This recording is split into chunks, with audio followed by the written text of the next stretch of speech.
I've received an abundance of messages and emails from people asking about my Lyme disease and my diagnosis and how I was diagnosed and what my symptoms were. So I'm going to do a little bit of education on Lyme disease today. So my name is Jennifer Bowen and I am Mrs. Trustful, Alabama, America.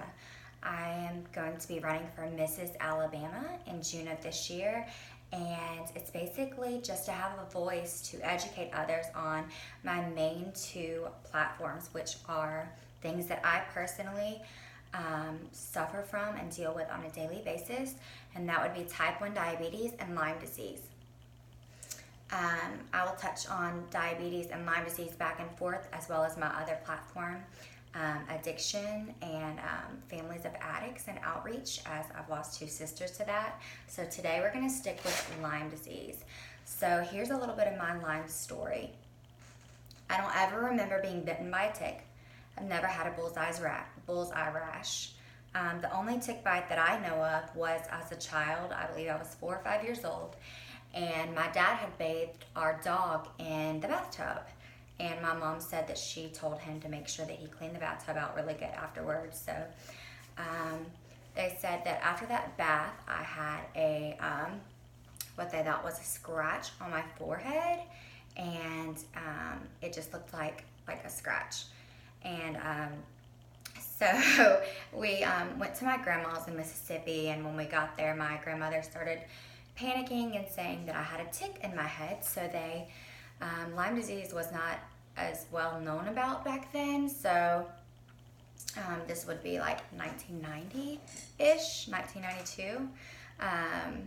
So the emergency medical doctor just simply removed the tick. Back then they didn't give antibiotics, they didn't send the tick off for testing, they just took it out. Now typically they will remove it, send it off for testing, and give 2 weeks of antibiotics. So I was always sick as a child. I know that I always had stomach issues and headaches and different weird things. I was diagnosed with thyroid disease at 10 years old, chronic fatigue syndrome and fibromyalgia at 16 years old. But I was always really tough and never let it get me down. I think I was the sickest probably my junior year of high school. I remember that I missed 42 days of school. And I remember my senior year of high school, I literally would have to just lay my head down and some days just cry just to get my work done. And I remember that the school counselor would come and get me out of class to let me have rest times, and I would have to lay down in her office. So then I was married soon after that, and got pregnant on my honeymoon, and just weird things always happen. I would have issues with passing out, and they thought that I was having seizures, and just always really weird things. But so they diagnosed me with chronic fatigue, fibromyalgia. When my son was 4, I was diagnosed with type 2 diabetes, and then a year later re-diagnosed with type 1 diabetes. After the birth of my daughter, I was diagnosed with a blood disease and lupus.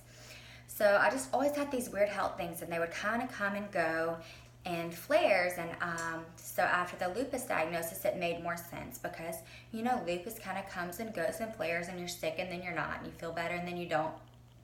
So it just kind of all made sense.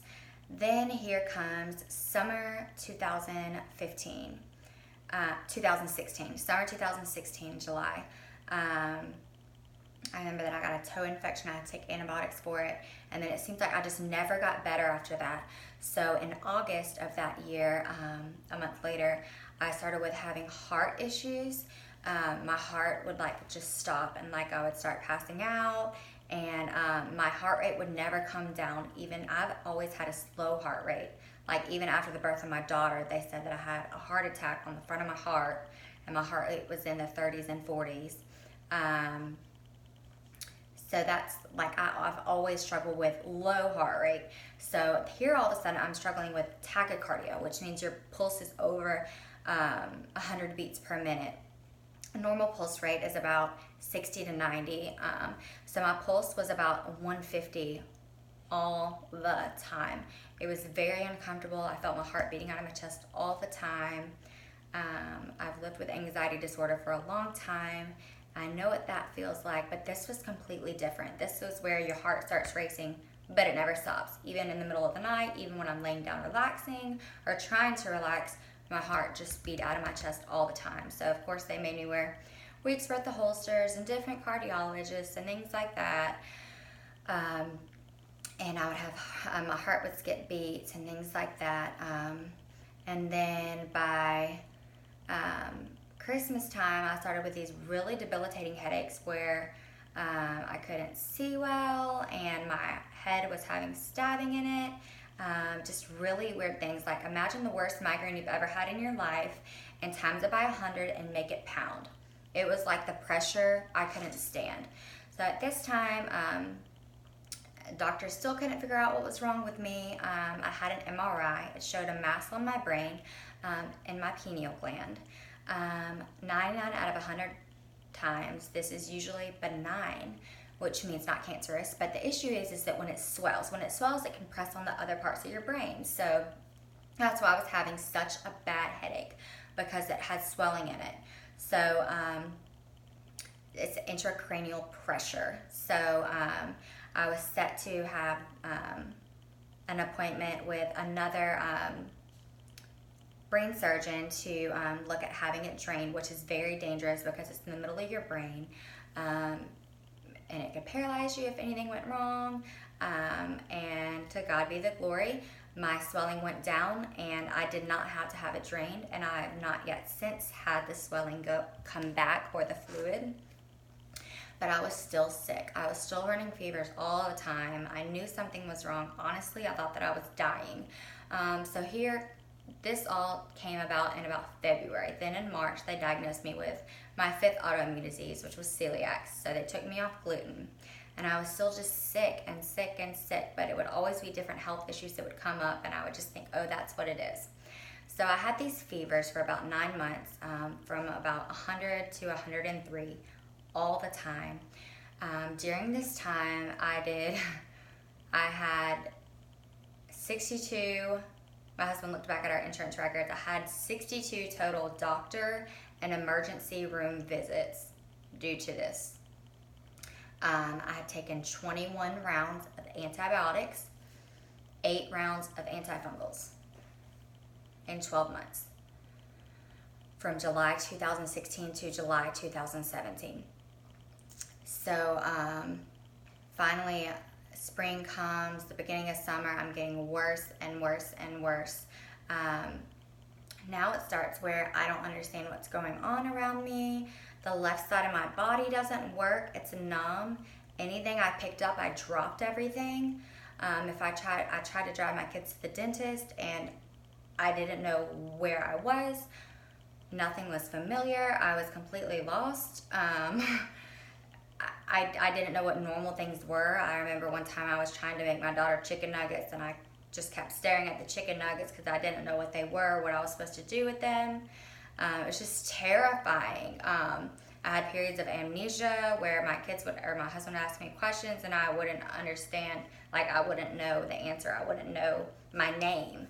Or any like simple things, like I would look at a towel and I wouldn't know what it was. It was terrifying. It's a complete difference of being physically sick and being where your mind doesn't work and your body's not cooperating. It's terrifying.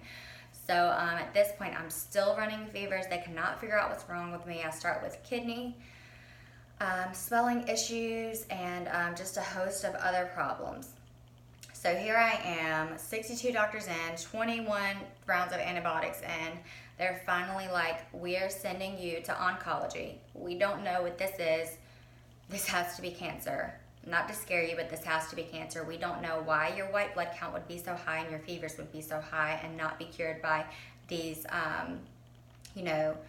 the antibiotics that they were giving me were like broad spectrum because they didn't know what was wrong with me. So broad spectrum should pretty much cover any type of bacteria. Basically, when they don't know what's wrong with you, that's what they give you. So I went to oncology, and he seemed to think that he was looking for non-Hodgkin's lymphoma.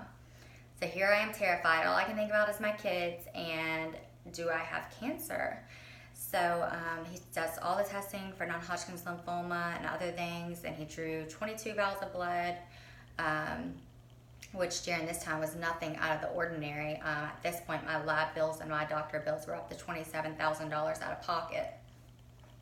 So he calls me 3 weeks later, and I'm thinking no news is good news. Obviously I felt like if it was cancer, like he thought, that I would receive a phone call by now, and the nurse calls and says, we have some good news. It's not cancer. And I'm like, hallelujah, praise Jesus. I knew it. It couldn't be. I've been through too much. There's no way God could expect me to walk that walk along with everything else I've already been through. So then she begins to tell me that I did test positive for Lyme disease. And I was just in shock because I remember one of the emergency room doctors when I was very, very sick, and my husband took me in because I was so sick I was just crying and I couldn't even walk. And I remember him saying, have you been bitten by a tick? And I was like, no, I don't think so. I don't remember ever being bitten by a tick. So after that, the rheumatologist that they sent me to, she had tested for Lyme disease and it came back negative. So here I am 6 weeks later, and the oncologist is calling me, telling me that I tested positive. And not only positive, but CDC positive. So here's the scoop. The CDC does not recognize Lyme disease unless you meet a certain number of bands. There's IgM and IgG bands. Correct me if I'm wrong. I'll go back and correct this if I'm wrong. I'm doing all this off the top of my head. And you have to meet a certain number of those bands for the CDC to consider you to actually have Lyme disease. So I was CDC positive, which meant I had a lot of the bands, and I definitely had Lyme disease. So then I'm in shock to learn that they send me to infectious disease doctors. Well, they gave me the numbers of the infectious disease doctors to call and schedule with. When I called, their nurses said, we don't do Lyme disease. We don't do Lyme disease is all I kept hearing. And I was just like, okay, well, this doctor's telling me that infectious disease doctors who treats Lyme disease, and you're telling me we don't want to touch Lyme disease. Who am I supposed to go to? So then it's like I had to jump through leaps and bounds and email secret people and join secret Facebook groups to try and figure out what kind of a doctor treats Lyme disease. And finally I got an email list of people who will treat it. So